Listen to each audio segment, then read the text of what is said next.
Well, everyone, it finally happened. Yes, I finally bit the bug and got a monster truck. Although it is used, this is going to be a great series, and I'll tell you why. As you see this truck right now, most of it's not going to be stock. We're going to do a lot of changes on this. I wouldn't say necessarily upgrades, maybe more aesthetic look. Some of that includes, I'm trying to go the cheapest route here. So I bought this as a slider, roller, whatever, no electronics, no servo. Very used, as you can tell here from the tires. It's been very abused. These came with water inside, so we'll see how long the foams last on this before I have to replace.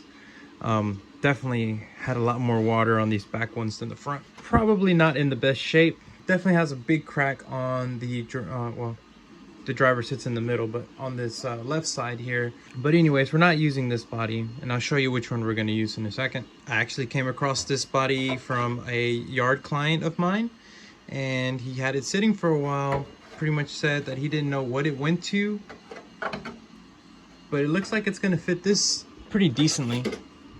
So there is the chassis itself. On camera, it actually looks a lot better. In person, there's definitely scuffs all over this cage. This truck's definitely been abused. So here's my plan. I'm gonna dye the chassis black, but it's not gonna end there. I'm gonna dye it black so that I can actually paint it yellow. Yes, we're gonna do a flash monster truck. I think this body is gonna work pretty decent for this. It's not gonna be an exact size, but you know what, with monster trucks, you need just tiny bodies. It doesn't really matter what goes on top. So I think this is gonna work pretty nice. It's a Chevy 2500 body. I don't know what the brand is. Can't tell. It's really hard to tell if it's J Concepts, it's Proline. I couldn't find any information on it. The sticker sheet was no help. Basically all I had was the lights on it. So yes, we're gonna do flash steam monster truck. I think I'm gonna overhaul everything except the wheels, just because, well, they're very used. I don't want to take really the time to paint these. I might just paint the bead lock ring on the outside. I'm not too sure. Maybe in the future we'll upgrade these. We'll see how serious I get with the monster trucks. For right now, like I said, we're going the cheapest route. I'm gonna use a servo that I have lying around, a brushless system that I had lying around.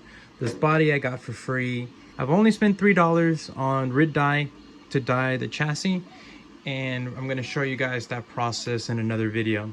As you can hear in the background, my 3D printers are going, so I have some upgrades coming for that as well. We're going to use the RH Designs exhaust here. These didn't print out the best because they come in a set and the printer has to go back and forth, so it did mess up a little bit. But these are definitely beefier than some of the ones that I've made in the past, and these should hold up to some abuse. I think from far away they're going to look good.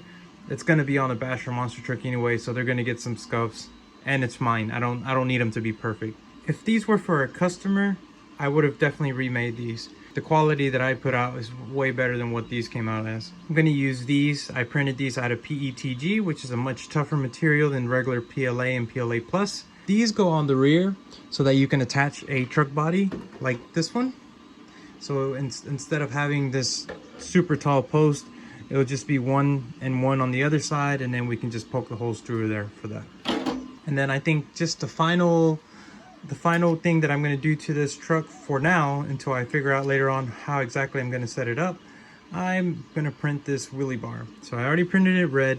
I'm printing the rest of it right now. And once it's done, this is going to go on the back, and I think it's really going to look nice with the yellow cage. I'm not sure if I mentioned I'm painting it yellow. I'm pretty sure I did. So one of the things that I'm missing on this truck is an interior. I don't have an interior for this. I have something in mind that might work, might not. We'll see later on if that works. So I'm not going to show you guys what that looks like right now. That's going to do it for this video so far.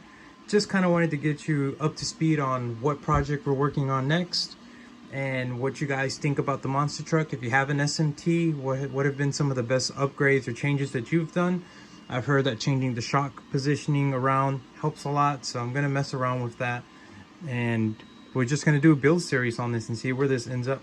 So as always, thank you so much for watching. Don't forget to hit that like, subscribe, and we'll see you on the next video. Thanks for watching Flash Hobbies. So let's get started with this thing and start breaking it down.